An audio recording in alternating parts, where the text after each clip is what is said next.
Hey, and welcome back. So as we finish up phase three, I wanted to kind of wrap up phase two and phase three and show you kind of retrospectively what my roadmap would have looked like if I would have created a roadmap to share, right? Because roadmaps, they're important if you're using them for yourself, but really they're more important if you're trying to share with other people what you're trying to accomplish, right? And so if we go back to where phase two started, when you notice in the coherent actions section, we had the concierge MVP where I was doing everything that the platform would do automatically. I was doing it all manually to prove it out, right?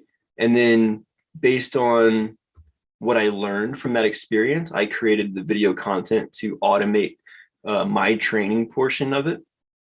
And then from there, I created the hybrid MVP where I would send the videos, the student would do the assignment, and then we would reconnect to do the coaching and make sure that they were understanding what I was teaching and then able to execute on the thing that I taught, right? And so what I learned from there, I started to build out the platform, right?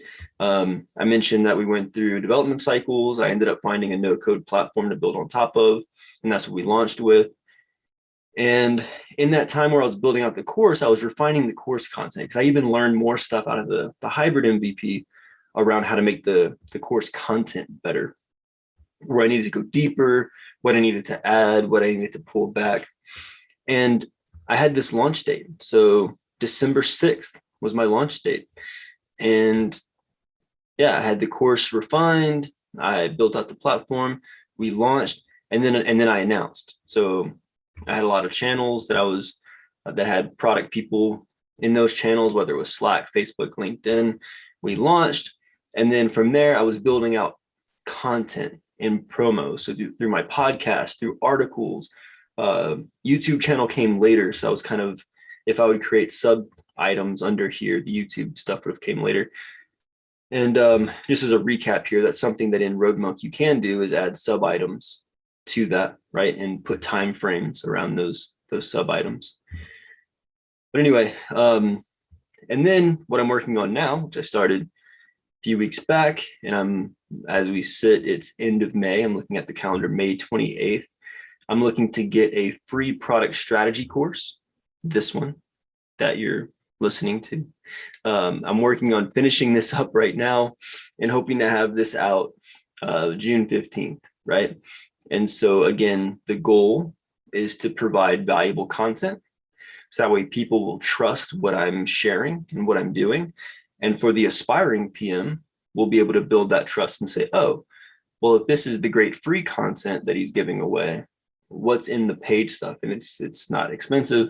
The paid content is relatively inexpensive anyway, because my whole goal is to help aspiring PMs get to where they want to go. I'm not looking to make $1 billion. It's not my goal for this. I just want to pay the platform and maybe, take my family out to dinner or something. So with that said, that's not important. What's important is that's how coherent actions in whatever phase you're in your strategy outline, the coherent actions can align to your roadmap and show the timelines of those things, right? I did this retroactively. You would want to do this kind of guessing of like, the way it typically works is like, here's a coherent action or an initiative or an epic that came out of that strategy framework. And I'm going to put that epic on the roadmap. We're going to start, it's May 28th. We're going to start May 29th, right?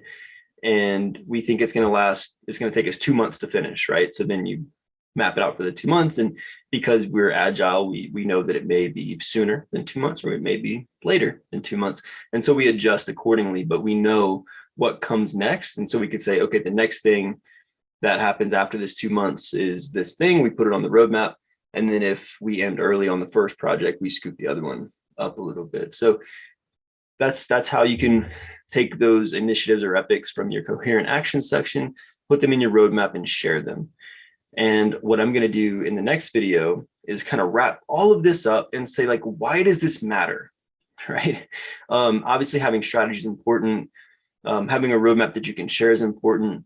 But at the end of the day, like, what makes this really powerful is the ability to create alignment and challenge assumptions. So we're going to go back to the strategy map And I'm going to break down through each section how you can use this to align with stakeholders, challenge assumptions with stakeholders, and make sure that when you bring this strategy to your team, that you're not going to get upended by stakeholders, executives, or the faulty assumptions that you made around what your goals were, right? As an example. So in the next video, we'll break that down and then we'll wrap up. I'll see you there.